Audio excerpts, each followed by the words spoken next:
নমস্কাৰ মই কেৰিয়াৰ ডিউৰু দেৱজিৎ ভূঞাই মোৰ ইউটিউব চেনেললৈ আপোনালোক সকলোকে পুনৰ এবাৰ স্বাগতম জনাইছোঁ। ইতিমধ্যে ৰাম মন্দিৰৰ প্ৰাণ প্ৰতিষ্ঠা হৈ গ'ল আৰু হয়তো আপোনালোক সকলোৱে টেলিভিছন যোগে তাক উপভোগ কৰিলে আৰু এতিয়া সেই অধ্যায়টো সমাপ্ত হ'ল। আজি সেয়ে মই আন এটা বিষয়বস্তুৰ ওপৰত আলোকপাত কৰিব গৈ আছোঁ। সেই বিষয়টো হ'ল সমস্যা। মানুহৰ জীৱনত সমস্যা থাকেই আৰু বহুতো মানুহৰ জীৱনটো সমস্যা জৰ্জৰিত জীৱন হৈ পাৰ হৈ যায়। আমি যদি ভালদৰে চাওঁ তেতিয়াহ'লে আমাৰ জীৱনৰ সমস্যাসমূহ আমি চাৰিটা ভাগত বিভক্ত বা ভাগ কৰিব পাৰোঁ। প্ৰথমটো হ'ল আমাৰ স্বাস্থ্য সম্পৰ্কীয় সমস্যা, দ্বিতীয়টো হ'ল ধন বা টকা পইচাৰ সমস্যা, তৃতীয়টো হ'ল সম্পৰ্কৰ সমস্যা আৰু চতুৰ্থটো হ'ল কেৰিয়াৰ লগতে পঢ়া শুনা চাকৰি বাকৰি ইত্যাদিৰ সমস্যা। গতিকে এই চাৰিটা বহল ভাগত আমি আমাৰ সকলোবোৰ সমস্যা ভাগ কৰিব পাৰোঁ। স্বামী বিবেকানন্দই কৈছিল যে ৰাতিপুৱা ঘৰৰ পৰা ওলাই যাওঁতে তুমি যদি পথত এটাও সমস্যা নোপোৱা তেতিয়াহ'লে বুজিবা যে তুমি ভুল পথৰে আহি আছা।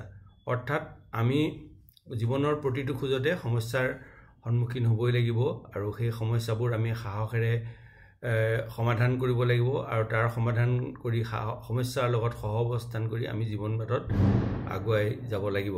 প্ৰথমতে আহোঁ স্বাস্থ্যৰ সমস্যালৈ। স্বাস্থ্যৰ সমস্যাটো প্ৰায় বহু ভাগৰ মানুহৰে থাকে।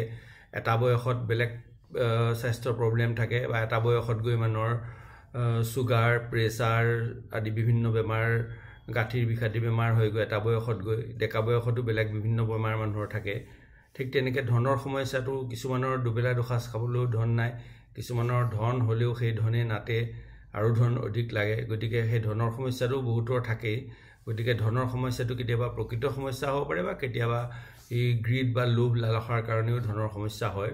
তো সম্পৰ্কৰ সমস্যাটো আজিৰ যুগত অতিকে ডাঙৰ এটা সমস্যা। মানুহে নিজৰ লগৰ মানুহৰ লগতে মিলি থাকিব নোৱাৰে, নিজৰ বন্ধু বান্ধৱৰ লগত মিলি থাকিব নোৱাৰে, নিজৰ ওচৰ চুবুৰীয়াৰ লগত মিলি থাকিব নোৱাৰে, নিজৰ চুবুৰীৰ মানুহৰ লগত মিলি থাকিব নোৱাৰে, নিজৰ সহকৰ্মীৰ লগত মিলি থাকিব নোৱাৰে।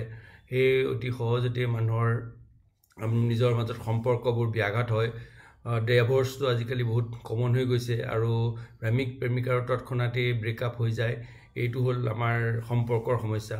আৰু কেৰিয়াৰৰ সমস্যাটো হ'ল যে আজিকালি পঢ়া শুনাত ইমান বেছি কম্পিটিশ্যন হৈ গ'ল, বহুতে পঢ়া শুনাত কোপ কৰিব নোৱাৰে। কোপ কৰিব নোৱাৰাৰ ফলত তেওঁলোকে পিছ পৰি ল'ব লগা হয় আন ছাত্ৰ ছাত্ৰীতকৈ বা তেওঁলোকে চাকৰি বাকৰি পোৱাটো অসুবিধা হয়।